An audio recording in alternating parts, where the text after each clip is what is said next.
সালাতে দোয়া কবুল হয়। সালাতে দোয়া কবুলের তিন জায়গা। একটা হচ্ছে তাকবীরে তাহরিমার পরে আমরা সানা পড়ি না, আমরা তো একটা পড়ি, আল্লাহর হাবিব সুন্নাহ এবং নফল নামাজে আরো পড়তেন সানা, ওই দোয়া কবুল হয়। দুই নম্বর জায়গা সালাতে সেজদায় পড়ে দোয়া করলে কবুল হয়। আকরাবু মা ইয়াকুনুল আবদু মির রাব্বিহি ওয়া হুয়া সাজিদ ফাকসিরু ফীহি দুআ। বান্দা যখন সেজদায় লুটিয়ে পড়ে বান্দা আল্লাহর সবচেয়ে কাছে চলে যায়। তা কিন্তু বিশ্বনবী বলে সেজদাটা তোমার রবের কুদরতি পায়ের উপরে পড়েছে।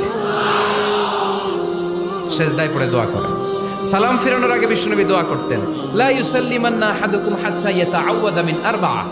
আল্লাহর হাবিব বললেন, চার জিনিস থেকে পানাহ না আছে আমার কোন উম্মত যেন সালাম না ফিরায়। তারা যেন পড়ে আল্লাহুম্মা ইন্নী আউযু বিকা মিন আযাবিল কবর, আউযু বিকা মিন আযাবি জাহান্নাম, আউযু বিকা মিন ফিতনাতিল মাহইয়া ওয়াল মামাত, আউযু বিকা মিন ফিতনাতিল মাসিহিদ দাজ্জাল।